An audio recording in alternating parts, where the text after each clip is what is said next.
ليه كل الافشخانات اللي انت عمال تقولها في حس النادي الاهلي؟ اقول لك ليه يا باشا. كان في منتخب مصر بيلعب، واغلبيه منتخب مصر لعيبته موجوده في النادي الاهلي، فانت عندك اللعيبه طالعه مفشوخه ومسافرين تنزانيا في قلب افريقيا وبيلعبوا ماتش. فدي اول حاجه، لعيبه مجهده. تاني حاجه، انت بتلعب في رمضان، يعني رمضان اكيد مجهود اللعيبه في رمضان هيبقى اقل بكتير قوي من الايام العاديه، فالتدريب والتمارين وكل الكلام دوت اقل، فانت عندك المطوشه هيبقى ادائك فيها اقل، بس انت برضه لعبت وكسبت. تالت حاجه بقى، انت بتلعب في حر ورطوبه اغبيه، انت عندك الرطوبه 83% يا بني ادم، انت متخيل؟ يعني انت قاعد كده بتشر ميه عمال تعرف، فما بالك اللعيبه اللي عماله تجري وتفحت ساعه ونص. فانت لو جمعت كل الاسباب دي وحطيتها كده في الماتش هتعرف ان الاهلي عمل ماتش كبير قوي. ويا السلام عليكم ورحمه الله، معاكم زيكا. والاهلي عمل افضل نتيجه ممكن يطلع بيها في الماتش دوت 1-0. تقول لي ده 1-0 يعني؟ اقول لك طبعا 1-0 ودي افضل نتيجه، يعني اكيد، يعني اكيد اللي هو لو كان زاد بالنتيجه وبالاهداف يعني يبقى شيء تحفه، ولكن 1-0 نتيجه ممتازه. حضرتك انت طلعت الشوط الاول جايب في الدقيقه 5 جون، دي افضل حاجه انت ممكن تعملها في ماتش زي دوت، ان انت تخلص بدري. وحافظت في اخر ربع ساعه في الشوط الاول على النتيجه بتاعتك ان انت ما دخلش فيك اجوان. اخطر حاجه بقى الجون اللي بيجي في اخر ربع ساعه في الشوط الاول او الشوط الثاني او الربع ساعه، انت برضه حافظت على النتيجه في الوقت دوت، ده وقت حساس جدا، النص ساعه دي خطر قوي. لو على ذلك انت كملت لاخر الماتش وحافظت ولعبت بص بثبات ورجوله وكسبت 1-0، فحاجه فشيخه.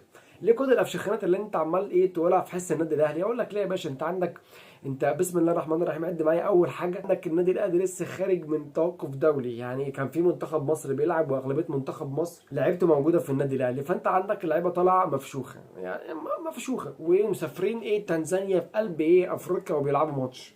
فدي اول حاجه، لعيبه مجهده. تاني حاجه، انت بتلعب في رمضان، يعني رمضان اكيد مجهود اللعيبه في رمضان هيبقى اقل بكتير قوي من الايام العاديه، فالتدريب والتمارين وكل الكلام دوت اقل، فانت عندك المطوشه هيبقى ادائك فيها اقل، بس انت برضه لعبت وكسبت. تالت حاجه بقى، انت بتلعب في حر ورطوبه اغبيه، انت عندك الرطوبه 83% يا بني ادم، انت متخيل؟ يعني انت قاعد كده بتشر ميه عمال تعرف، فما بالك اللعيبه اللي عماله تجري وتفحت ساعه ونص. فانت لو جمعت كل الاسباب دي وحطيتها كده في الماتش هتعرف ان الاهلي عمل ماتش كبير قوي. وكان في بقى حبه عوامل مساعده كده ساعدت النادي الاهلي في ان هي تكسب الفوز دوت، الا وهي اول حاجه شوبير. الراجل دوت مصطفى شوبير عمل ماتش توب، الراجل صد كتير قوي كتير قوي قوي قوي، وكان هو المفتاح اللي خلى النادي الاهلي يكسب المكسب الاول للنادي الاهلي في الفرقه ديت على ملعبها. يعني تاني حاجه يعني ستر وربنا كان في عون النادي الاهلي. انت النهارده عندك الاهلي كان هيتفشخ 3 4 اجوان مستريح، لولا ان اللعيبه عماله تضيع.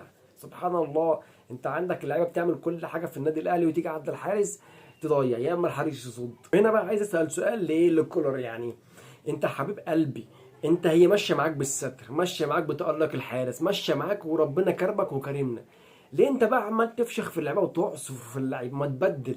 اللعيبه مش قادره تجري من اول من اول الشوط الاول، من اخر ربع ساعه في الشوط الاول اللعيبه خلاص هنجت، اللعيبه مش قادره تجري، انت بقى عمال تعصر في اللعيبة. ما تبدل يا عم، ما انت عندك 5 تبديلات، ما تستخدم اي حد فيهم، اسند الفرقه شويه، يعني خليك حسيس، خليك شواف. انت ليه بتعمل كده؟ انت جاي تبدل في الدقيقه 65؟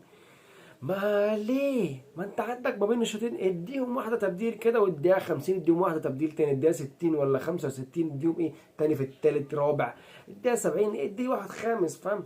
وزع تبديلاتك. انت ليه بقى عمال تعصر في اللعيبه كده؟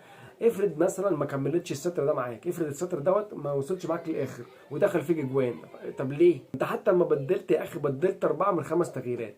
الماتش دوت انت محتاج تلعب بيه فرقتين، يعني عشان تعرف تلعب كده بقى زي الفرقه اللي قدامك. الفرقه اللي قدامك بتلعب بقى مش في رمضان والحر متعودين عليه وبيلعبوا على ارضهم ومفيش توقف، الدنيا عندها حلوه، انت لازم تلعب بفرقتين قدامهم، فانت جاي تبدل لي 4 تبديلات بس من 5. كان انا مش هعدي عليك طبعا، طبعا انت راجل بتجيب بطولات فانا ما اقدرش اتكلم، ولكن هي وجهه نظر متواضعه، اتمنى تبقى قابلتها مني. 6 تبديلات كانت زي الفل يعني، او مش التبديلات كلها، هم يعني كانوا نص التبديلات. عملت 4 تبديلات منهم 2 حلوين واتنين انا مش عارف ايه لازمتهم. عندك رضا سليم نزل عمل قلق جامد فشخ في الملعب، اللي هو على الجبهه الشمال، تحس ان هو فوق الفرقه شويه، فوق النادي الاهلي شويه، عن بص انتعاش هجومي حصل، وان هو راجل خف الضغط اللي على النادي الاهلي. طب انا معاك في ده. قفشه ماشي، نزل عمل حبه قلق كده وعمل سرولوب بالكهرباء، حاجه جميله. تعالى بقى عند 2، عندك كهرباء وعندك طاهر، الجزء اللي بيعملوه في النادي الاهلي انا عايز افهم واشوف لهم قيمه. يعني حد يقول لي بقى كهربا كان جايب 8 تجوان ولا 7 تجوان الماتش اللي فات ولا البطوله اللي فاتت ما انت خد بالك الراجل جايب اجوان، لو اي حد في مكانه من غير رجل هيجيب اجوان. يعني الراجل بيجيب اجوان متقشره، ولكن ده مش مهاجم. مش دوت المهاجم اللي انت تلعب بيه. الراجل جاله ثرو لوب مش عارف حتى يستلمه. الراجل لسه نازل ما بقالوش 10 دقايق. يعني انت ليك بص فيك الروق وفيك الصحه واجري والعب ودوس، مش عارف تستلم حتى. طاهر بقى نزل، انا ما اعرفش هو راح فين. تقريبا هو نزل وطلع من الناحيه الثانيه، هو عمل اي حاجه بس ما كانش موجود في الملعب. ولكن الحمد لله زي ما قلت في الاول كانت نتيجه ممتازه ممتازه. ودوت الذهاب، لسه بقى الاياب في القاهره. واخيرا وليس اخيرا كان معاكم زيكا. ولو انت لسه مش عامل سبسكرايب، تعالى اعمل سبسكرايب وفعل الجرس، اعمل الاثنين. هقول لي ايه رايك بقى ايه في الماتش وايه اللي حصل وبتاع، واعمل لي لايك وشير. اعمل اي حاجه ممكن تتعمل هنا ايه في الشانل. ولو انت بقى خلصت كل الكلام دوت، تعالى ايه على الفيسبوك، اعمل لي ايه، اعمل لي فولو حبيب قلب اخوك، واعمل ايه يعني. بص هتلاقي هناك حاجات حلوه هتتبسط بيها وبس.